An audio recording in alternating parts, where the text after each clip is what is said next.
So, as I joked the other day on probably Twitter, now X, maybe also Blue Sky, this is the thing I do, the era of trusting everything you ever read on Facebook is over because the fact-checking is done, so says Mark Meta Zuckerberg. But what's it all really mean? Only one person I'd like to talk to about this, well, that'd be Zuckerberg. He said no. But Kate Klonick said yes. She is a professor of law at St. John's University. She wrote about the Facebook Oversight Board, which is like their version of the Supreme Court, for The New Yorker. That's what she does. This is her passion, or at least a passion that she's been dragooned into. Kate, welcome back to The Gist. Thank you so much for having me. Now, I have to say welcome back, but I don't think you've ever been a guest on The Gist. No, I just did a mediocre job filling in for you. You were the host of The Gist, and you talked about the establishment of the Facebook Oversight Board with Noah Feldman from Harvard, who was like it was his idea. So let's, I guess we'll get into the fact-checking thing sideways. The Oversight Board was their Supreme Court, and they were going to figure out if things were right or wrong, or what gets taken down, or who gets tossed off Facebook, Meta.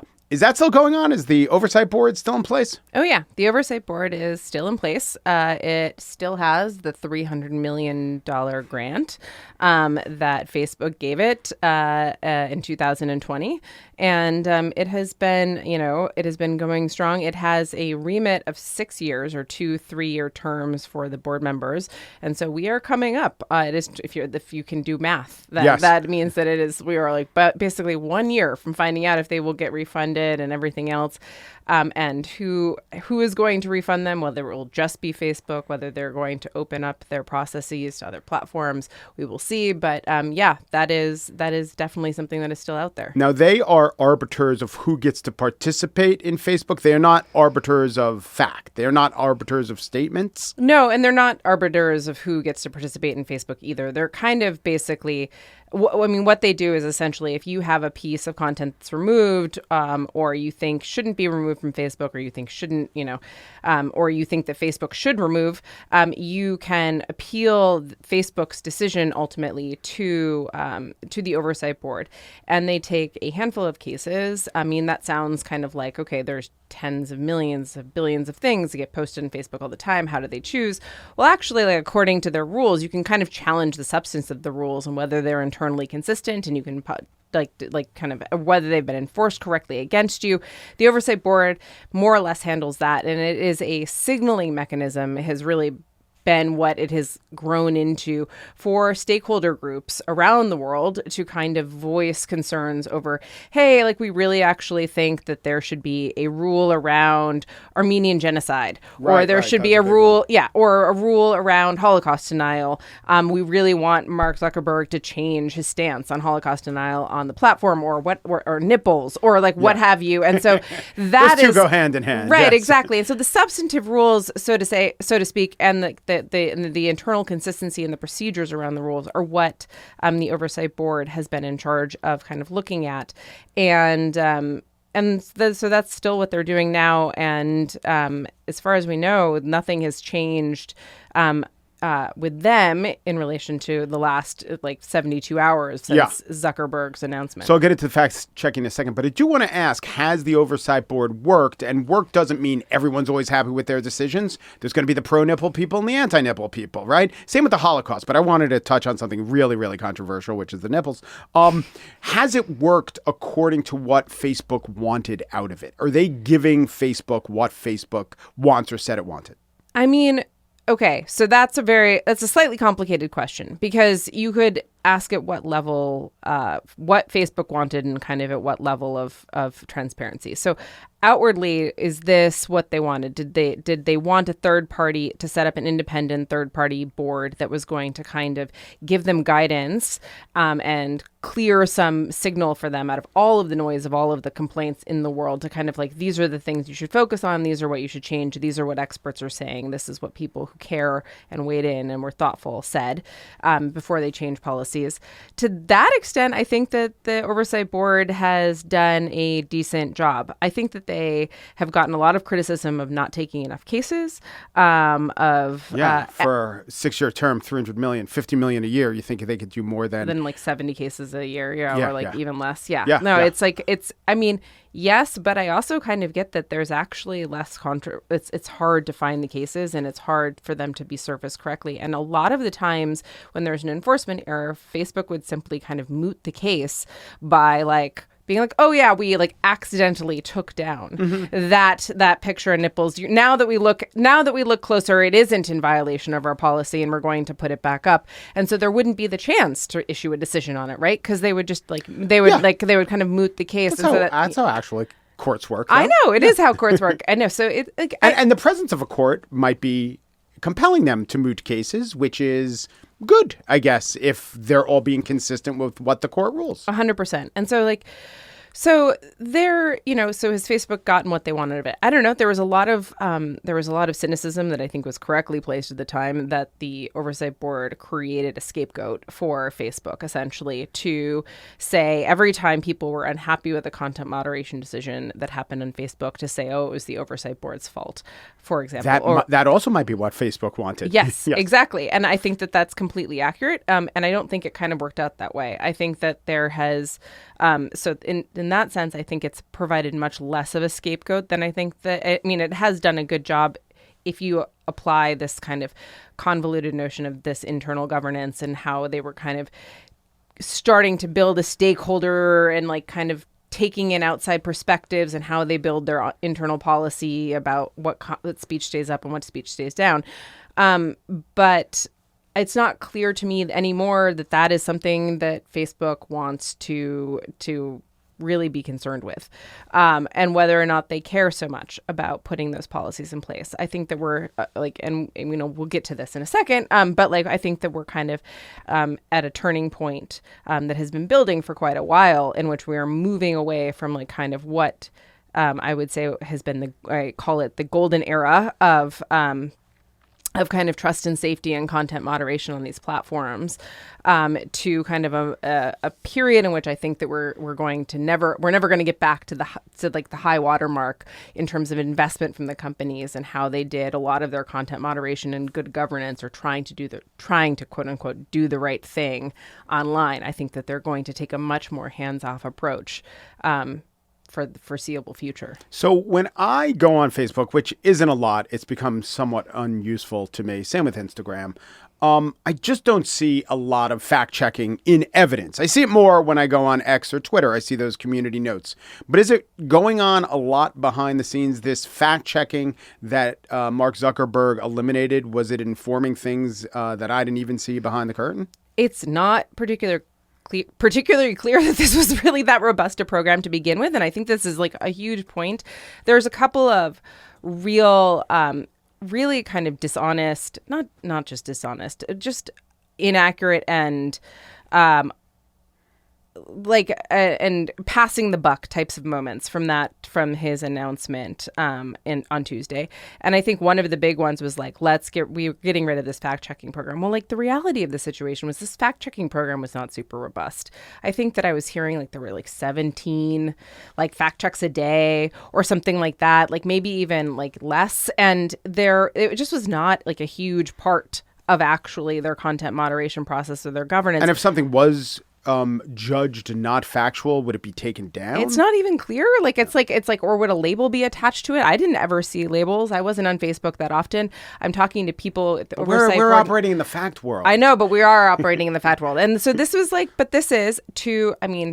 speaking of facts, not feelings, not facts, that Zuckerberg decided that it made a lot of sense to make an announcement that he's getting rid of a program that, even if it was 1% of whatever, he can say he's getting rid of it, and going in this new direction. Yeah, and branded free speech the new direction, exactly. Which is a conscious choice too. Yeah, so he brands it free speech, which is a huge conscious choice. It's a huge signal. And the other thing that he does, and this is really unfair. This might seem like small potatoes to other people, but he really blames the ops people, the people who are like the poor guys in these call centers that are like screening through all the crap that you don't want to see on like Instagram, all the dick pics and all of the boobs that you don't want to see, Mike. I know that on Instagram, taking them down, all of these things, the pornography, the scam, this crypto stuff,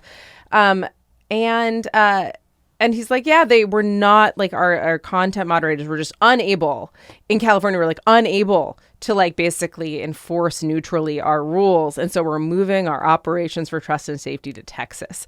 And it is just like this. What about California? Is it a Pacific time zone thing that gets in the way? And no, Central time zone's better for that? The signaling for this is just first of all, that is a lie. Yeah. Also, most of Facebook's trust and safety, 90% of it, 95% of their trust and safety operations already are in Texas.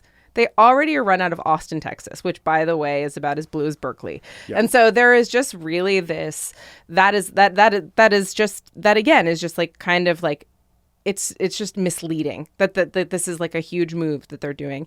What's not misleading is what he's trying to convey with saying that. By saying we're moving from California to Texas, he is signaling to the MAGAs and like the new tech bros and to like Trump's lackeys and everything else that this is a move from a California elitism to the red state of Texas, where we can trust people and they're everyday Americans and they'll be moderating. Was there content. any state law implicated in what the ops were doing or what decisions they were making? No, like none. And so this is just pure optics. They could move to California for tax reasons or other reasons. Yeah, but I mean, the idea was, the way that you kind of framed it was like, we'll get you better, we'll get you more neutral content moderators by moving to Texas.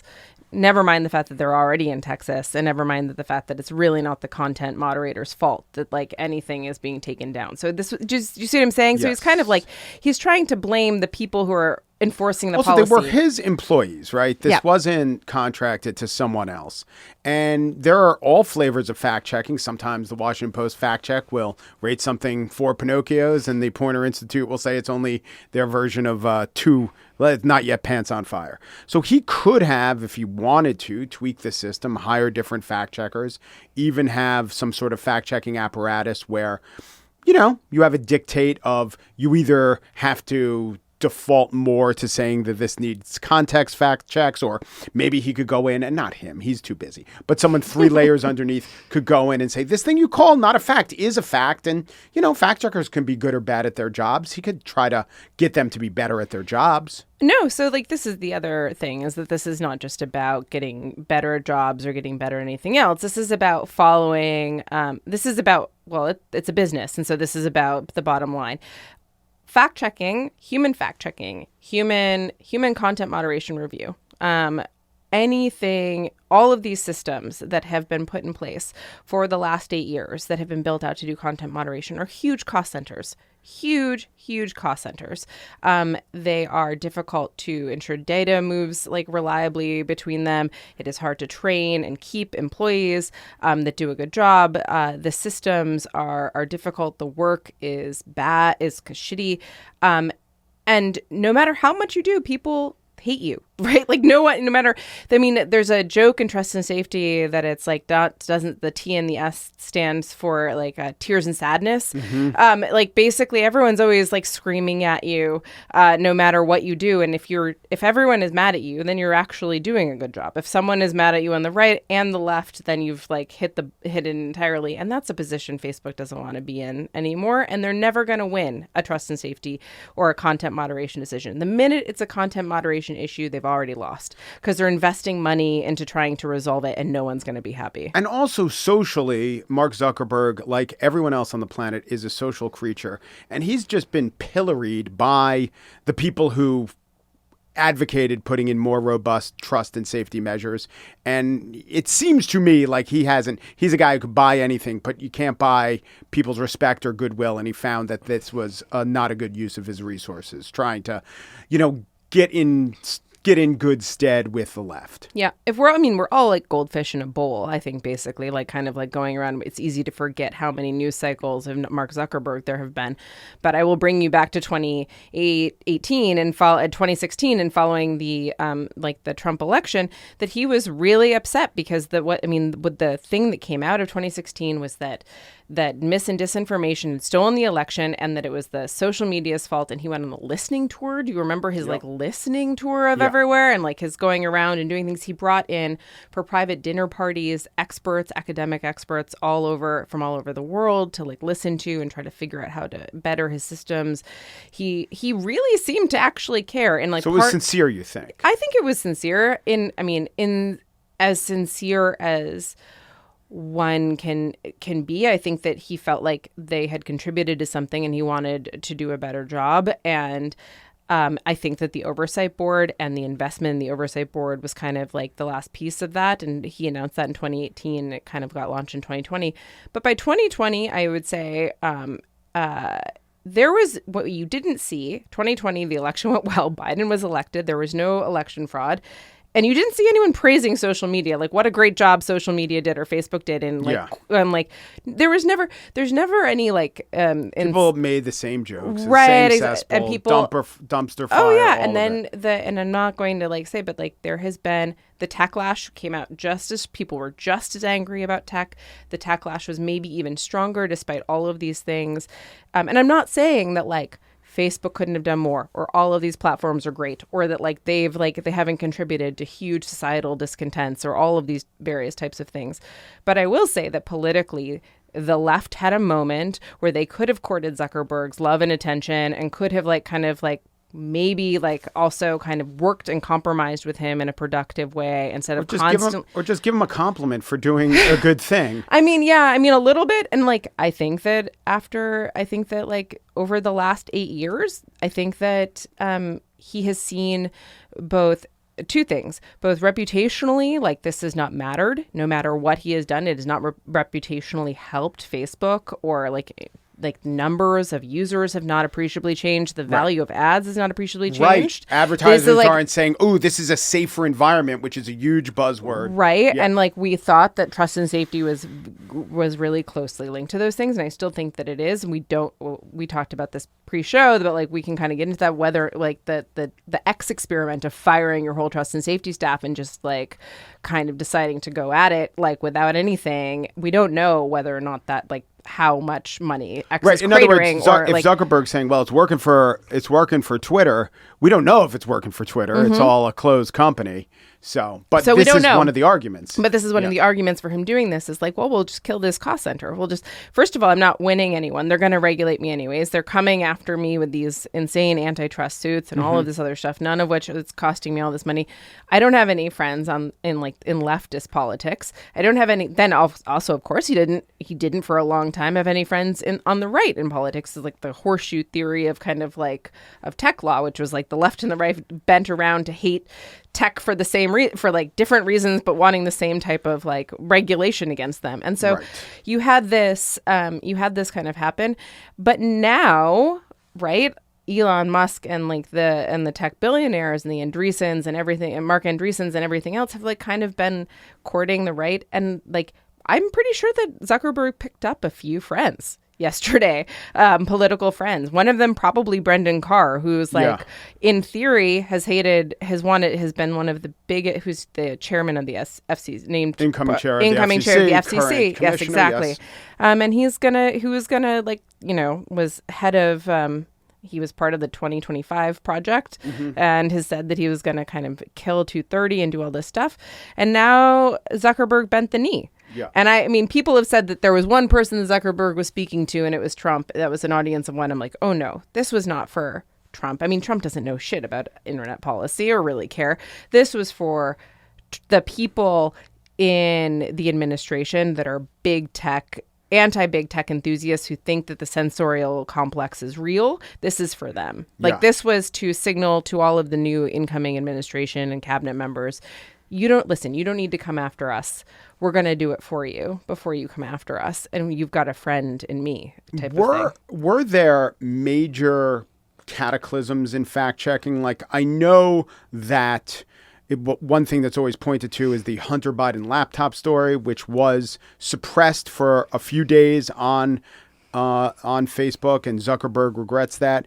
And, in retrospect, he should regret it because it was a legitimate story, despite all its, where it came from and how it was sourced and legitimate or illegitimate concerns. But yeah, it was a mistake, and he got in the way of the fair dissemination of accurate information. But, that was... Since then, when face checking became all more robust, have there been studies to show if the fact checking has been accurate? Have there been studies or even anecdotes to show the fact checking they've made some huge blunders? Because I'd think you'd hear about it. I've looked into it as much as anyone has, and I come up short when I say this is all you've got in terms of the blunders of your fact checking. Yeah. No. So actually, I have a study that I was part of a project that was conducted the last 5 years that in part looked at whether or not labels and things like that made any sense and made any difference to people in changing how they shared information online or how they decided to kind of to read it or how to respond to it or promote it or send it to other people. And the reality was that fact checking really wasn't making a difference. Attaching labels to things made no difference. People would share things regardless of the labels. And that is because, do we really use or want social media to give us facts? Yeah, no, it's all a performative. I mean, it's like I would say no, we don't. Yeah, no, I mean, like, yes, no, yes. Let's agree to disagree to agree. Like, this is this is absolutely. I mean, social media, and I don't really like to call it social media because although it is, but it seems diminishing. It seems to actually kind of diminish what is at its core just humans being humans and is humans talking. It's online speech. Social media, and by social media, I mean humanity and the fundamental nature of humanity. Right. It sounds so trivial when you say social media. It makes it sound like it's teenagers. And frankly, I think this is like one of the reasons that we have been so slow to take it seriously in ideas, because we have these old senators sounding like idiots when they ask Mark Zuckerberg a question to fix their email and and all of these types of things. And then we have our kids doing things that we have no idea and we can't understand. And so like there's this trapped generation between them that doesn't know what to make it, so they diminish it or they just think it's that or there's not this. It is a reflection of what happens in society every day. The rules that we make around this are the same as the rules that we make about like what's appropriate to say when you're in a family restaurant or when you're in a school or whether you're in your synagogue or your church. And like these types of public private spaces are where in America a lot of speech law takes place, because the government itself cannot enforce speech in truly public places like a sidewalk or places that are publicly run or publicly available. And so what you have are these quasi-public private spaces, public accommodations or what have you, that become speech spaces that have a lot of speech rules built into them. And so I that people take for granted. And that people have a right to make spaces what they want them to be, just like Elon has the right to make it whatever he wants it to be, even though I hate it now. It's a private space that he runs and he owns, and he can make the rules for it, just like Zuckerberg can. And so what's hard about this is that they do capture so many of us. They are these spaces. They have become so intricate and so interwoven into our lives and how we connect with people. It's hard to leave them. It's hard to not depend on them in some type of way. And it would be nice if they kind of reflected what we wanted to see and what we wanted to say more accurately. What you want, what I want, what a mass majority of America wants, and then there's what people say they want and how people actually act by their revealed choices. That said, all very complicated, and the analogy to humanity off the social media is something to really consider.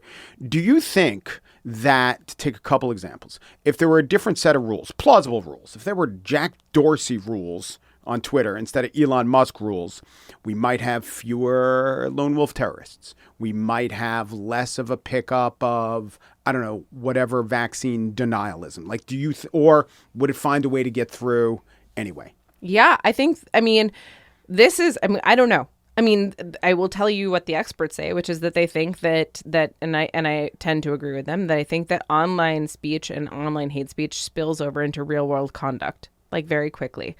And that has been one of the main justifications for going after everything from child sexual abuse material to terrorism recruitment online to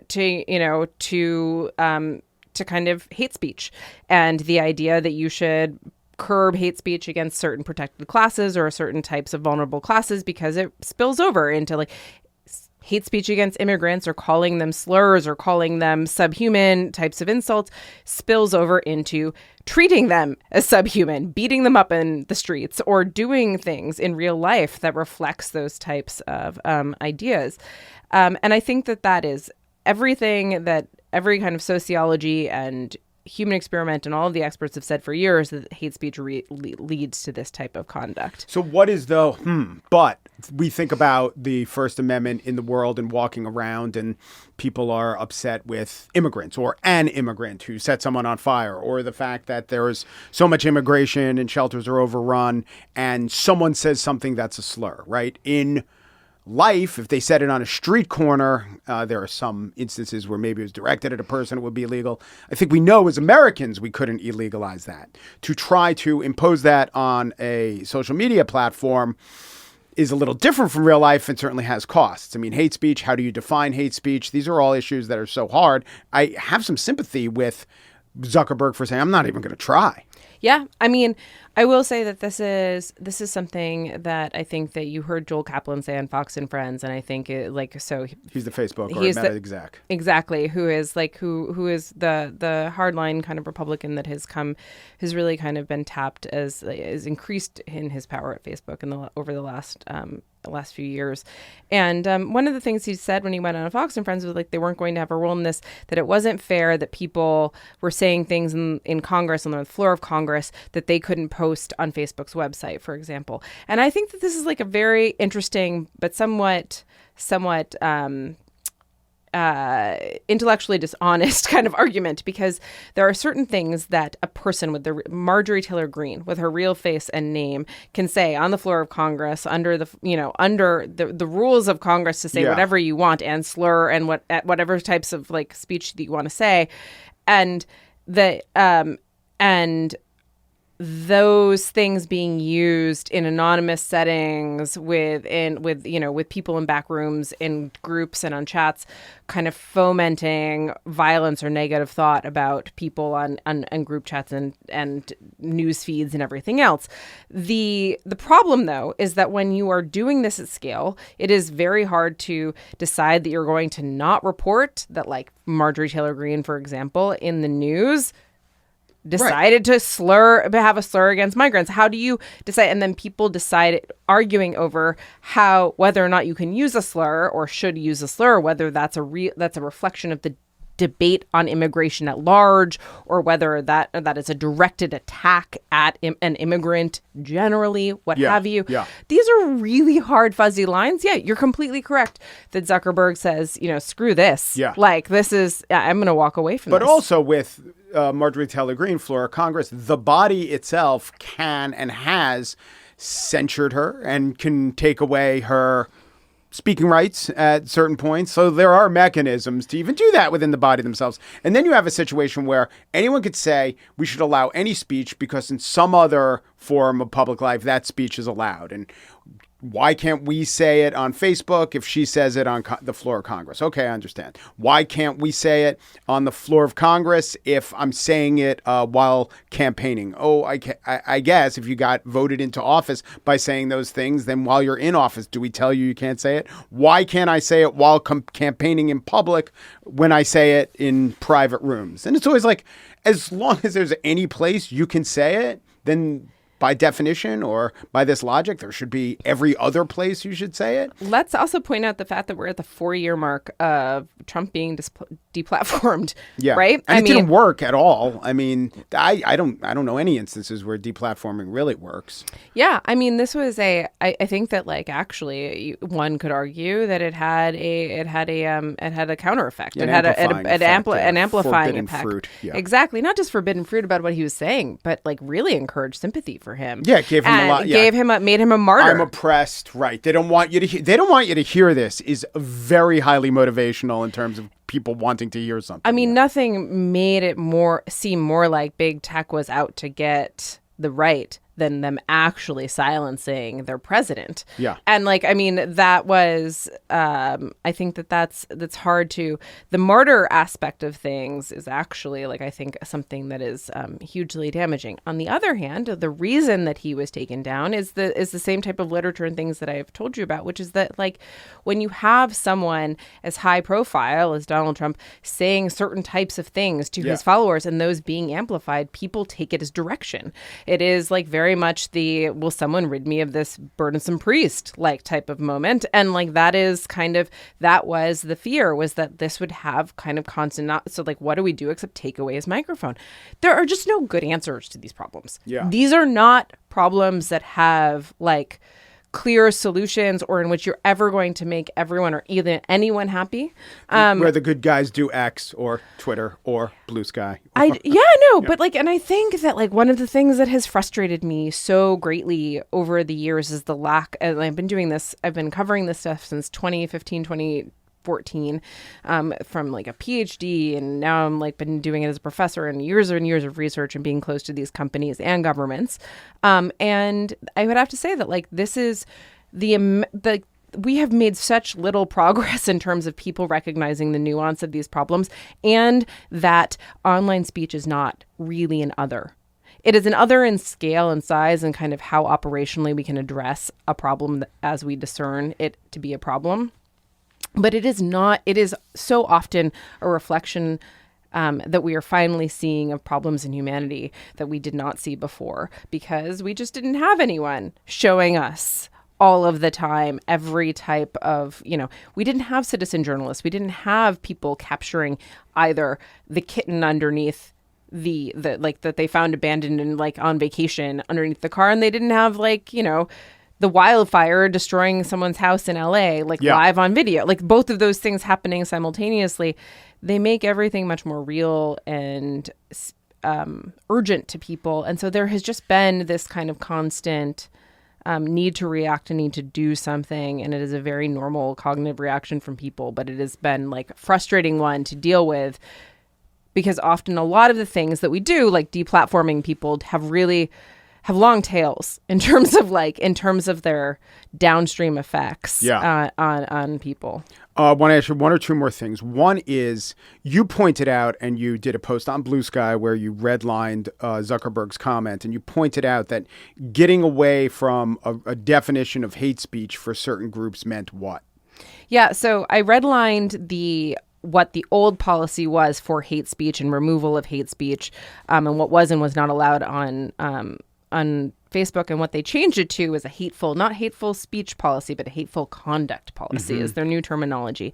And they had done a few things, were like removed, in particular, a few protected classes that they had rules around. They removed immigrants from protected classes, and they removed gender issues and gender nonconformance from a protected class. And they added other types of things. Like they added things like you can say tranny now. On like tranny was a slur before that you could not say, and now it is totally fine. It is unclear to me how being able to use the slur tranny is going to advance civil discourse and conversations of people being able to speak their mind about how they feel about, it doesn't, so calling names doesn't exactly like make me think that this is going to be good for discourse. People are going to feel less silenced. Like you can have a conversation about transgender and not gender nonconformity without calling names. Right. Now, the counter to that is that conveying a quote is one, or from a different time, Dan Savage, I know in like columns in the aughts, maybe use that term. And then now people can try to weaponize that against him and even point to the official policy. There's a lot of reclaiming of language and reclaiming of slurs that gets complicated for sure. Right. Yeah.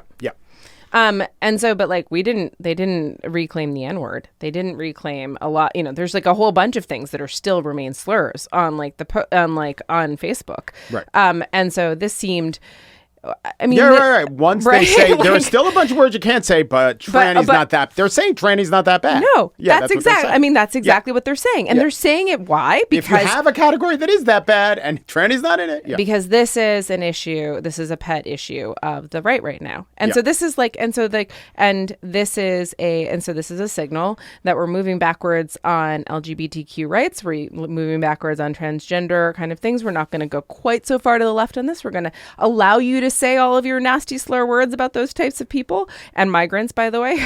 And so these are signals to a very particular group of people. Yeah. And no, I don't think that makes Facebook better for me as a user. On the other hand, if someone were now to use them, because they can, tells me the kind of person they are. You know, it does communicate, right? It does serve maybe not trust building, but it does tell me of other people's thoughts, and that's what Facebook's promise is. Yeah, it feels a little bit like the masks have fallen, for sure. Like it feels like kind of this moment of like, listen, I'm not going to pretend like the majority of the world agrees with the hate speech policies that Facebook laid out. In fact, the majority of the world is significantly right. Like, I mean, and I'm talking developing world. That they got away with. Yes. That they got away from. They got away from. Yes. I mean, these were progressive policies. Right. That said, like the fact that, this is, okay, but don't claim that you're going toward neutrality, because there is no neutral in this world. There is either, these are all choices. None of these are neutral choices. You're just deciding to make a different set of choices. Don't wave a flag of neutrality and say like, oh, we're moving this to Texas and you can call everyone trannies and that's going to be neutral. That's not neutrality. So like... And what about specifically the content moderation around COVID? Were there examples where the government, though they can't compel Facebook to take things off, they can try to convince Facebook to take down COVID policies or COVID speech or vaccination speech. And some of the things in retrospect that were being pressured to come down turned out not to have been, factually based. And my only reason I wonder if the United States, or my only reason that I wonder if Facebook has, or Zuckerberg has, a decent point where he talks about how he regrets that period of the United States pressuring him around COVID speech, is that 90% of Facebook users are not even in America. And there wasn't the level of, in similar countries, there wasn't the level of vaccine denial in the United States, but they weren't operating under the same system that the United States was, where we were trying to tell Facebook to take down this speech based on vaccine information that didn't always turn out to be correct. So did the vaccines and the COVID information have a disproportionate effect on Zuckerberg's opinion? No, I mean, I think that this is first of all, I will disentangle two things from this. There is one legitimate kind of conversation of like, how do we have conversations about something like COVID? You will remember that like there was a period of time in which, like, I'm hoping you remember, that there was a period of time in which the CDC was telling us all to wash our hands and sing the happy birthday song. Yes. Like this is like that came soon after the ability of Spotify and other companies to make money on the happy birthday song was eliminated. So it was fair use at that point. I want you to know. Yeah. But like that was bad advice, as it turned out. Because COVID had nothing to do with your hand. Like it was all airborne. Yes. Like we found that out a couple weeks later. But that had become basically like a PSA that was everywhere and didn't go away. And there was never a moment. And then they'd also said, I remember very distinctly, that like masks didn't do anything. Yes. And like that was, arguably they were saying that because like we needed them for high risk people and there weren't enough masks and all this other stuff. But yes, I mean, as a scientist myself, like I think that like science goes back and forth and you need to have healthy dialogue about it. So I'm not saying, but like, I also think that time emergency, none of these things lasted forever. People's information cycles were not just Facebook. They are never just Facebook. They're never just these companies. And I don't think that there was a huge amount of censoring happening. In fact, I will point to whether or not this was like a real thing coming from government, which is a thing called the term of art for this is called job owning, which is when the government calls up and kind of pressures like the puts pressure on a private company or a newspaper or whatever to publish or not publish something or to keep something up or not, at the threat of being regulated or taxed or fined or some type of like, it would be a shame if like we took all of these smutty books out of like your bookstore, if we had, or we had to shut you down if these smutty books stay in your bookstore. So why don't you just get rid of these books type of thing. And that kind of censorship went to the Supreme Court just this year in a case called Murthy v. Biden that was thrown out essentially by the Republicans, by the Republican side of even like, that failed to like, I mean, it was Amy Coney Barrett wrote the majority opinion. And it was just like, there's nothing here. There is nothing here. This is like complete garbage. I can't believe that this district court judge had written this 90-page crazy pants opinion. I have a New York Times op-ed about how this made no sense and like how there was no jawboning. And essentially the thing was like, one, they had not proven that any of the actions of any of the companies, and this is after there was like a lot of shouting that happened at the companies from the administration, but it was not clear that any of the shouting was backed by threats of like any type of regulation or any type of real government action. And two, that actually the companies listened to the government that much. Now, I want to contrast. There was no proof the companies even listened. Proof the companies listened or changed their things appreciably. So this is like, so I think that this is a retcon on like Mark Zuckerberg's part. This is not what actually happened. No one, like he didn't actually listen that hard, to a lot of these policies. And like, I mean, so much more than he was listening generally to the general milieu of what to say and what to do as anyone was. But he was not lockstep with the CDC. Right. So he can now claim that he felt he was compelled to do this under threat or threat of threat. But in fact, he was just listening to these opinions, and many people try to influence what he puts on Facebook. And he thought this was, for whatever reason, a good idea at the time. So if you're keeping track at home, let's just point to the people that like Mark Zuckerberg claimed for Facebook being an arm of censorship. Yeah. One, it was that the poor people that do the ops in California are to blame. They're not neutral enough, so we're going to go to Texas and get you new moderators, and they'll do a better job. Two, I felt pressure from the government. The pressure is putting the government on me. Who was president in the 2020 administration for most of COVID? Right. I mean, like these are like, and leading up into everything. And I just feel like there is I just feel like there has been this huge sea change in how all of this is kind of happening, and how he's painting the reality of what happened. And most ironically was that a reporter right after Zuckerberg's announcement, like 48 hours ago, asked Trump what he thought of Zuckerberg's announcement. And do you think that this was in response to threats that you made at Zuckerberg of like what the new administration was going to do and how it was going to regulate tech? So he was asking Trump, hey, you want to take credit? And Trump said, was like, yes. Yeah. Like I am positive that anytime you ask me if I want to take credit. That me threatening Zuckerberg meant that he would fall in line. Yeah. And Isn't like pledge what's omerta. Called jawboning? Is that called jawboning, Mike? I think that's called jawboning. Someone should ask the Supreme Court. But there is like literally this. I mean, it's just like it's kind of. So on many levels, as an expert watching this, or as just even a lay person watching this, I think that you can see that politics and the capture of Facebook has come. I mean, listen, I think that that's been happening for a long time. I think it's amazing we lasted this long. Platforms are these online speech platforms are massive vectors of power. We haven't even gotten into the geopolitical consequences of this entire thing, and how at the end of the thing, like one of his last points, Zuckerberg was like, we're going to work with President Trump like it's a partnership with Pepsi and like Kentucky Fried Chicken. We signed up a great new sponsor. Yes, exactly. Yeah. Like we're going to work with President Trump to spread free speech around the world. Like, what? Like on what planet is this? Like not a First Amendment planet, you nut job. And so that was to me like a really crazy thing. But I think that these platforms are huge vectors of power. It has been shocking to me for so long. I think they've been doing it wrong. The politicians have been using the threat of punishing big tech or yelling at big tech to fundraise on, get votes because that's what everyone is like, angry at big tech, so they just use it. They all can win on political capital. That's the Republicans right. It's and the Democrats. Like there are a few things a Democrat can say, which is like big pharma, big tech, and the weapons industry. And there's a few things the Republicans can say, like community organizers, big tech, and 100%. They were the industry everyone loved to hate.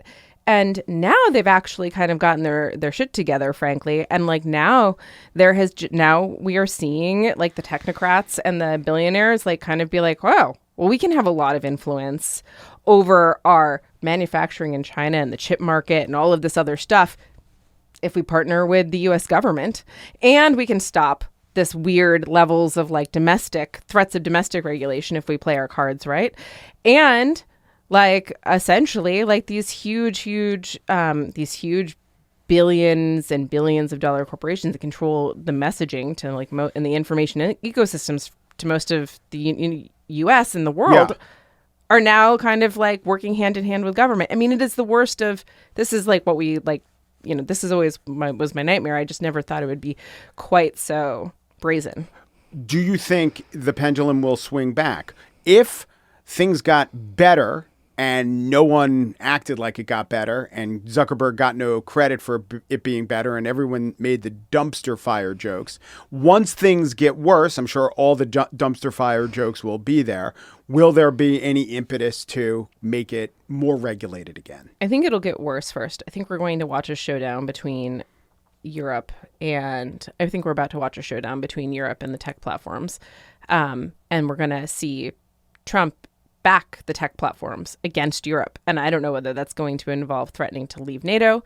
I don't know if that's going to be tariffs, but that is over retweets. No, but over like hundreds of millions of dollars in fines that Europe is getting ready to levy. But like the tech platforms, when you really get down to it, it's over the ability to spread a meme and say tranny. We're gonna get out of NATO. 100%. But it's not about that. It's about a lot of money in saying tranny. It's a lot of money and it's a lot of votes. And it's a lot of and so there is I think that's essentially what's going to happen, but I don't know if it'll swing back. I think a lot of the people that I trust in this space, and we talk about this, we've been talking about this a lot in the last 48 hours, real kind of like incredible group of experts that I'm on a group chat with, and the consensus is that the pendulum will swing back, but it will never get back to the high water mark of trust and safety and kind of content moderation that we had. There will never be the investment in kind of like... So like in 2017, 2018? I think that those were like 2018, 2017, 2018 to 2020. Those are kind of the high water marks of like how they invested Social in these media things. Does seem like it sucked then too. It was just as good. I mean, everyone 5% worse. No one ever thinks they're in a golden era when they're in the golden era. Like everyone always, it's like hedonistic treadmill. It's like everyone always is complaining about like things. I sometimes do, but definitely not. Like I remember when murder hit like $2.99 in New York. I'm like, do you realize how safe it is? But I never felt that way. I never felt that way with social media. Yes, you did. You were just talking about Twitter. We were just talking about you like Twitter. We used to spend a lot of time on Twitter. We love Twitter. I don't want to admit this, but I tweet a lot. No. I mean, I used to tweet a lot. I used to spend a lot of time and get a lot of information there. My feed is shit. Like it's like filled with crypto nonsense and like clickbait and like porn and lots of porn. And so like maybe we disagree about the efficacy or value of that particular content. Yeah, but I mean, like my point is that I do think that there are periods of I do think that there are golden eras, and I do think that maybe we were in one, and at least for the people that don't have a myopic and kind of binary position on what free speech means, which is this myth, the First Amendment myth, the free speech myth, that free speech means no rules and no regulation on speech, and not well curated, well decided rules to create like design, like that everything has every choice, every design choice, every decision of priors and everything else that you walk into a room, whether it's a town hall or everything else, the rules you agree to create an environment of freedom of speech. It is not a free for all that creates freedom of speech, and that there needs to be regulations to create healthy information ecosystems, both to speak and to listen. And so like without those, then you will have like craziness. Whether community notes, we didn't even get to community notes. Community notes is going to provide that is another question. But you know what community notes is for Mark Zuckerberg and for Elon Musk is it's getting their users to do the content moderation for them. Yeah. And so it's free. And some of those users are probably in California, thus defeating the purpose. Well, we should fire them or at least, fly them on Elon's jet and put them back in Austin. Maybe he can put them up in one of his one of his lady friends' houses or something. One of his sister wives' houses. Kate Klonick is a professor of law at St. John's University, and she is, there's no fact checking on Meta, but she comes here to disseminate the facts and spit knowledge. Thank you so much, Kate. Thanks for having me.